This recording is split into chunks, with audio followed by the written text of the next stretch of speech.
All right, guys, we started to make our preparations for Thanksgiving dinner. This is our cornbread. This is almond flour and coconut flour cornbread. We're going to be using this for our dressing.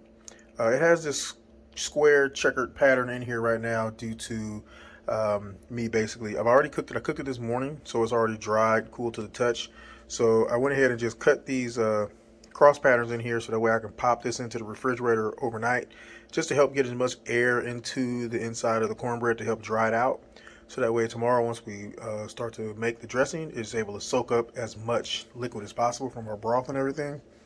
And you can see nice little crust on the bottom, and it's ready to go, ready to eat, but we're not going to be using it for that. We're going to be using it for dressing.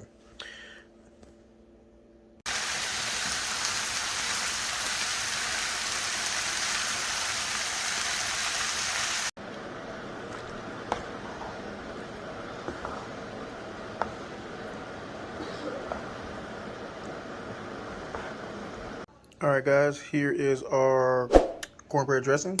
Put in some ground sausage, some onions, bell peppers, celery, and some seasonings, chicken stock.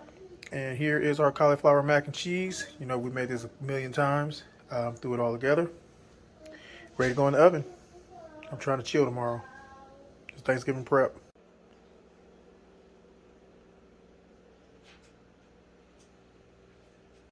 Cranberry sauce. Got some whole cranberries, added in some orange zest, and actually this is a tangerine zest, and just a few tangerine segments. I also decided to mix in a few mini blueberries in. Had a bag of frozen blueberries in there, so I threw that in there with it. Looking good, looking good. Time to mix it up.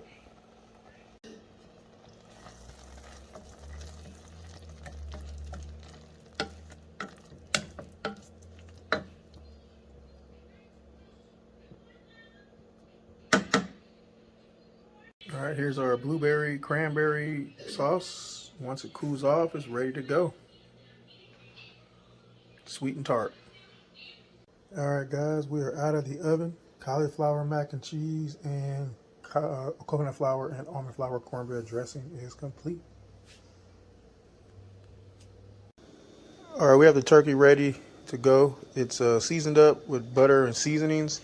On the sides here, the seasoning had a hard time sticking, so we just overloaded the seasoning here on both of the legs, so those will be super seasoned. But we're going to pop this in the refrigerator to basically dry brine overnight, and we will pop it in the oven in the morning. Also, we stuck the turkey neck inside. I don't ever eat it, but my mother-in-law said she wanted it, so that's hers. All right, guys, it's the next morning, and here's our turkey from being in the fridge overnight. We're about to pop it in the oven. I'm actually going to cook this in a turkey roaster oven and try something different. I think I also forgot to put like some Italian seasoning on there, so I'm going to add some more seasoning to this first, and then hit it with a little cooking spray to help that stick, and then pop it in the oven. All right, y'all, I think we ready for the oven. I hit it with a little bit extra seasoning on top, so we good to go. The only thing that the roaster, the turkey roaster, it fits perfectly inside the roaster, but the legs are going to be touching the side, so I think that may be an issue. I don't know, maybe that part might turn a little darker than the rest, but me personally, don't really worry about the legs. I'm all worried about this part. So I can sacrifice the tips of this if it gets too dark or brown in that spot, but waiting for the turkey oven to heat up, and we're going to pop it in. Ooh, this boy is hot. All right.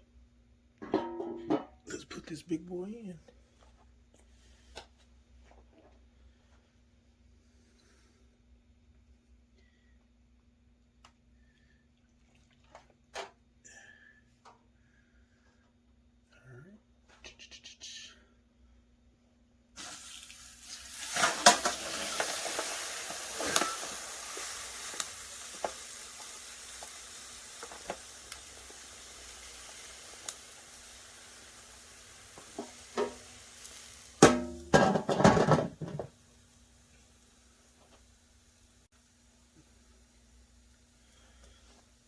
There's all the liquid that came from the bottom of the pan from brining overnight.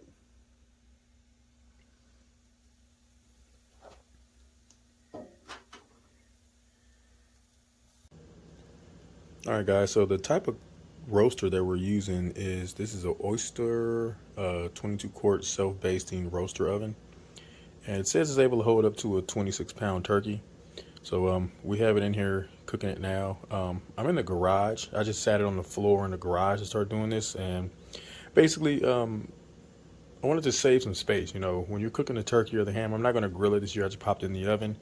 But we cooked everything yesterday, pretty much most of the food. So today we're going to be just reheating it. But, you know, we cooked the turkey in the morning. And you always have issues with space. So I want to save some space, and then somebody might come over with a dish that needs to be heated up and at the last minute, and something's already in the oven. So trying to save as much space as possible. And so we're going to use this turkey roaster oven and see how that goes. And the thing is with this is it's kind of like a crock pot where you don't want to continuously keep lifting the lid up.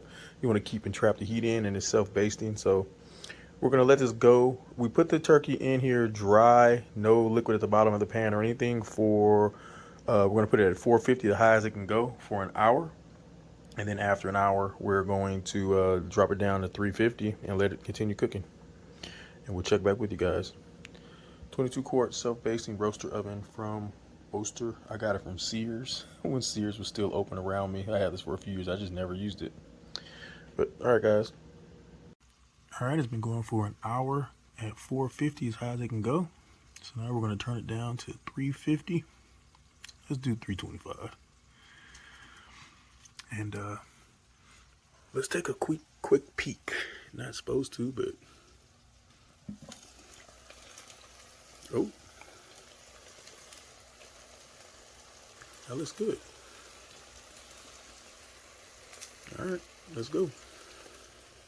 All right, guys, so it's been like exactly 3 hours, and I checked this turkey, and it's amazingly done in 3 hours. It's whole 22-pound turkey.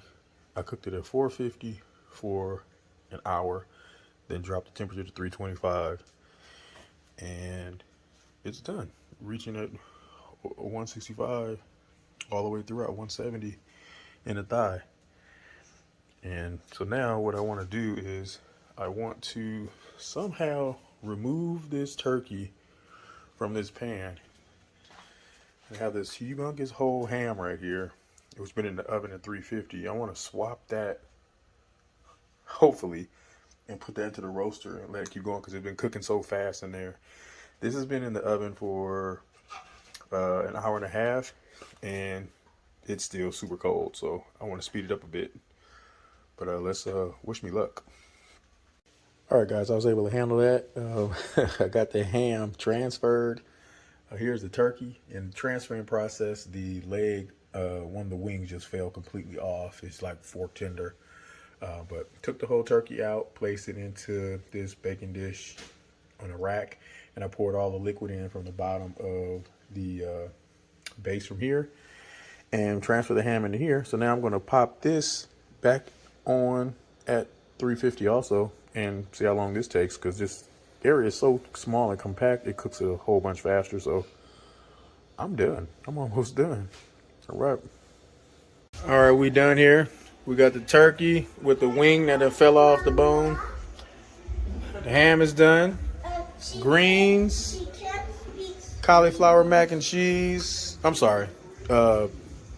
Almond flour, coconut flour dressing, cauliflower mac and cheese, some glazed carrots, some rice, cauliflower mashed potatoes, some pies, sweet potato pies, apple pies, some bread, cake, cranberry sauce, and some black eyed peas. And that's it, I believe.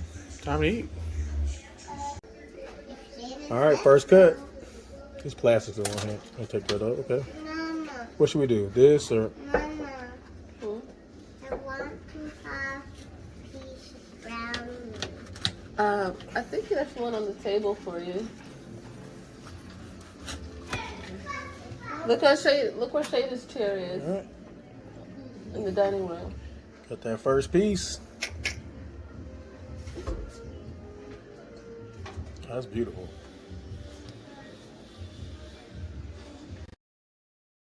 Enjoy. And please subscribe. Enjoy. Hey Towners, please like, share, and subscribe. If you have any questions or comments, please feel free to leave them in the comment section. All ingredients and directions are listed in the description box below each video. And as always, thank you guys for watching.